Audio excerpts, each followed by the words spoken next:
আসসালামু আলাইকুম সবাইকে। আজকে নিয়ে চলে এলাম খাস্তা খাজা রেসিপি। বিকালের নাস্তায় একদম পারফেক্ট।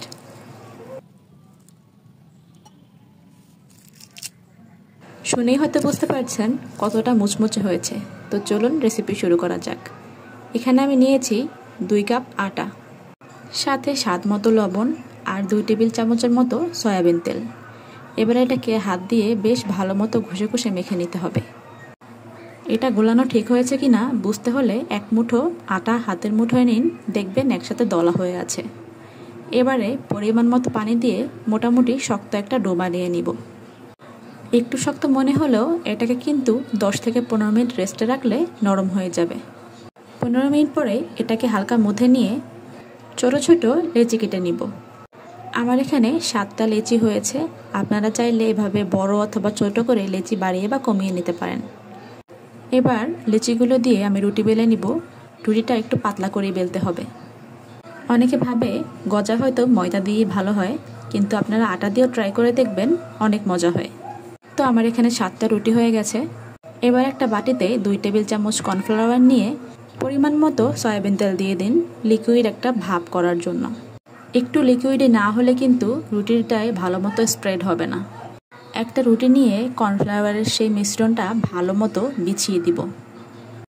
এবারে তার উপরে বসিয়ে দিব আরেকটা রুটি। এভাবে করে 2 থেকে 3 বার আমি কর্নফ্লাওয়ার বিছিয়ে তার উপরে রুটি বিছিয়ে দিয়েছি। ফার্স্ট বার আমি 3টা রুটি দিয়ে করেছি, সেকেন্ড বার 4টা দিয়ে। এবারে এটাকে ভালো করে মুড়িয়ে নিয়ে শেষ পর্যায়ে একটু পানি দিয়ে দিবেন, যাতে এটা খুব ভালো করে সিল হয়ে থাকে। এভাবে করলে কিন্তু খুলে আসার ভয়টা থাকে না।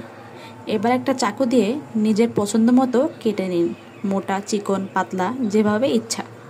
তবে আমার মতে 1 আঙুল পরিমাণ কেটে নিলে দেখতে বেশ সুন্দর হয়। এবারে একটা পিস নিয়ে সেটাকে আঙুল দিয়ে চেপে একটু লম্বা করে নিতে পারেন, অথবা বেলুন দিয়ে হালকা হাতে একটু চেপে লম্বা করে দিতে পারেন। সবগুলো বেলা হয়ে গেলে চলে যাব চুলাতে। চুলায় কড়াইতে তেল দিয়ে এটা হালকা গরম হলেই দিয়ে দিব গজা। চুলার আঁচ কিন্তু লো মিডিয়াম হতে হবে, অর্থাৎ অনেকটা সময় নিয়ে এটাকে ভাজতে হবে, তাহলে কিন্তু এটা ক্রিস্পি হয়। তেলের ভিতরে গজাগুলো দিয়ে কিছুক্ষণ পরে একটু আলতো হাতে নেড়ে দিতে হবে। একটা চামচের সাহায্যে তেলগুলো একটু উপরে আউড়ে দিতে পারেন, তাহলে লেয়ারগুলো খুব ভালোভাবে খুলতে পারে। তো আমি এখানে প্রায় 18 থেকে 20 মিনিট গজাগুলোকে ভেজে নিয়েছি। এভাবেই লো হিটে এগুলোকে ভেজে নিতে হবে। এবারে শিরার পালা। নিয়েছি 1.25 কাপ চিনি, সাথে 1.25 কাপ পানি, এলাচ,